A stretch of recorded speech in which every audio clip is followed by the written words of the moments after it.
Hi, and welcome to Itsy Bitsy Book Bits. Today I'm going to read to you from No Rest for the Wicked by Naomi Valkyrie. Chapter 1. Delilah. My lighter flares in the room's darkness, flashing a glimpse of the dead man next to me in the bed. A sigh escapes me as I exhale the smoke from the freshly lit cigarette. When did my life become so mundane? Another night, another man. After several hundred years, I'm kind of over it. Flinging the blanket off of my legs, I swing them over the edge of the bed, then reach for my pants and boots. Shimmying into my pants, I fasten them. The jostling of me putting on my boots causes ashes from the cigarette to fall onto the floor. Without a backward glance, I make my way through the house in the dark. On the way to the front door, I grab my shirt off of the back of the couch and slip it over my head. Leaving the front door open behind me, I stroll out into the night, not even waiting around to revel in the screams when the guy's wife comes home and finds him dead. "Delilah, are you listening to me?" Sheridan asks as she snaps her fingers in front of my face. She'd be wise to withdraw that hand, or she might end up with fewer appendages. "Yeah, I'm listening," I lie. I have no idea what she's been prattling on about. Not much holds my interest these days. Sheridan pouts. "You liar! You haven't heard a word I've said." "Can the wounded routine, Cher? It doesn't look good on you." She grabs her glass off the bar with a huff, and then pushes through the crowd, leaving me blessedly alone with my thoughts. Usually, I wouldn't mind being behind the bar, but I've been so restless lately. Even hunting cheating men isn't holding my interest, and that's what I'm built for, lust and vengeance. I must be losing my sanity. I can't even enjoy a good scream of terror from my prey anymore. Yep, I am definitely a sorry excuse for a demon right now. Normally by this hour, I'd already have a mark. I've always been able to pick out a cheater. Maybe it's because that's what got me to demon status in the first place, selling my soul to get revenge on an ex. A stupid, childish deal made by a much weaker human version of myself. There are plenty of potential targets here tonight, but they all bore me. A sigh escapes me as I lean down to get a fresh rag to wipe the bar off. Maybe I need a vacation. Wiping down the bar mindlessly, I contemplate where I would even go if I took a vacation.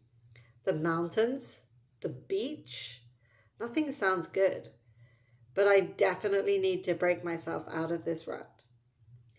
Glancing up, I see Sheridan across the room, cozying up to her latest victim.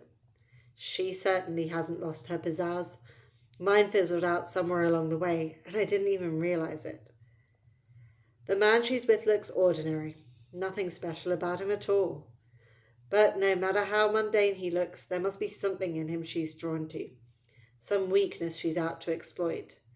Her being a hedonism demon, the possibilities are endless. As I watch Sheridan interact with her target, I realize that maybe the ordinary experience is what I need. I haven't had a break from my murdering rampages for 200 years. I'm likely experiencing burnout. Even demons need a break once in a while. I don't know why it's taken me so long to figure it out.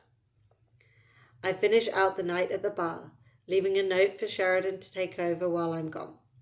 She'll hate it because it'll cut into her hunting time, but I could not care less. She'll get over it. Locking up the door that leads from the main floor to the hallway that accesses my apartment above the bar, I bounce up the stairs to my loft.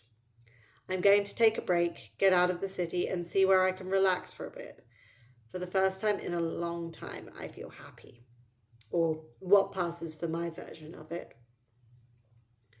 Chapter 2. Delilah. The trees fly by the window as I drive my newly acquired convertible past the edge of a large forested area. I wasn't sure if I'd remember how to drive, having not done it for quite some time, but it turns out I had nothing to worry about. My biggest challenge is remembering to obey the speed limit. I don't really want to start my vacation with having to kill an officer of the law. I'm trying to take a break from all of that. I have no idea where I'm headed. Don't really care. I'll stop at any town that looks quiet and rent a place. Maybe I'll even take a part-time job just for the fun of it. I can pretend to be anyone, and no one will even know the difference. 3 days into my impromptu trip, I pass a worn-out sign saying I've entered the town of Juniper Lake. I turn off the main road onto a side road that looks like it hasn't seen a maintenance crew for 20 years. Slowly, I trundle down the road, grimacing every time the bottom of the car bumps the ground. Maybe this wasn't such a good idea. Surely there are other small towns around here with better roads. Unfortunately, there's no room to turn around. There's barely enough room for 2 cars to pass each other. I'm committed to this jaunt, whether I like it or not.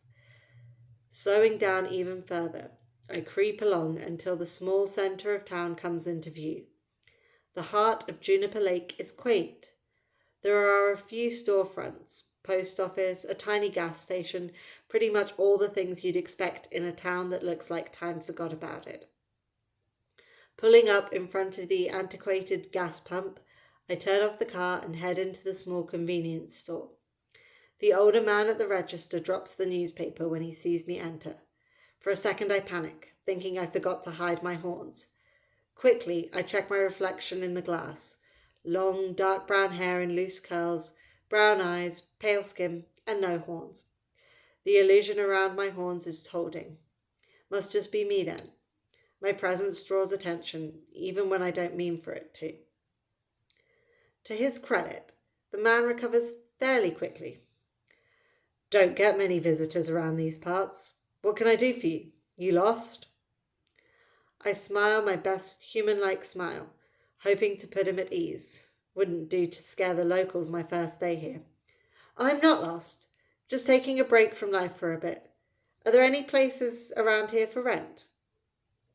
He contemplates for a minute while scratching his greying beard. Well, there's a cabin out by the lake. Owner passed on a few months ago. It's for sale, but the realtor might rent it out to you. You can find her over at the general store. Ask for Shirley. Nodding in acknowledgement, I hand him a 20. Thanks for the info. I'm going to fill up before I head over. Keep the change.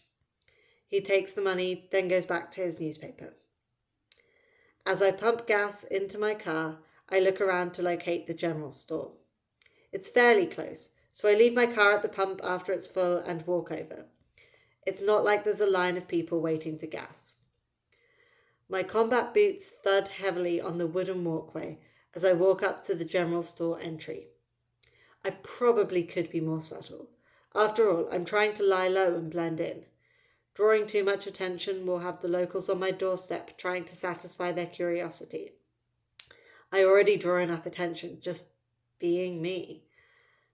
The bell rings as I open the door, and a voice calls out, "I'll be there in a minute." I peruse the aisles while I wait, keeping an eye on the counter. It'd probably be a good idea to stock up on food and supplies while I'm here, once I know if the cabin is available. A few minutes later, an older woman with her grey hair in a bun comes bustling up to the counter, and I walk over. "What can I do for you, honey?" "Looking for Shirley. You her?" She eyes me suspiciously. "I might be. Who's asking?" "Guy at the gas station told me there's a cabin out by the lake that's for sale. Thought I might see if I could rent it for a bit." As she eyes me up and down, I do my best to appear non-threatening. She must decide I'm okay, because she pulls a key out from under the counter. "How long are you planning on staying?" "Not sure. Couple of weeks at least." Shirley eyes me again. "You running from something?" I look down at my clothes. Black leather pants, black leather jacket, and combat boots. To people in this town, I probably look like trouble follows me. "Just life, ma'am. Running from life." "Rent is $250 a week, and I'll need a $250 deposit. You get the deposit back if you leave the place in good condition." Pulling out a roll of cash, I count out $750 and hand it to the wide-eyed woman. Inwardly, I facepalm. I'm not really good at this lying low thing. I bet no one in this tiny town walks around with a roll of cash just waiting to be spent. I've been spoiled by city life. Sure, I have to blend in with the humans, but there are so many people around that you sort of get lost in the crowd. These small towns are a hotbed of gossip and nosiness. I'd forgotten that in my desire to seek out a slower paced environment. My arrival will probably be all over town within the hour. No matter, I guess. I'll be out to the cabin by then. If I load up on supplies now, I won't have to come back into town for at least a week. Turning from the counter, after I sign the rental agreement, I pick up a basket and toss random things into it. I'm not much of a cook, so I'm all for things that I can eat straight out of the container or microwave. In the corner, I see a clothing section. It's basic stuff. I grab a few generic t-shirts and a few pairs of jeans. I probably need to dress a little less rebel and a little more small town if I want to lie low. Once I'm satisfied with my supplies, I pay for everything and haul it across the street to the gas station where I left my car. Pulling the directions to the cabin out of my pocket, where I'd crammed them after Shirley handed them to me so I could carry the bags, I spin around in a circle, looking for the dirt road. When I don't see it right away, I shrug and figure I'll just drive in the general direction and figure it out as I go. Opening the car door, I take one last look around and release a contented sigh. My well-deserved break officially starts now.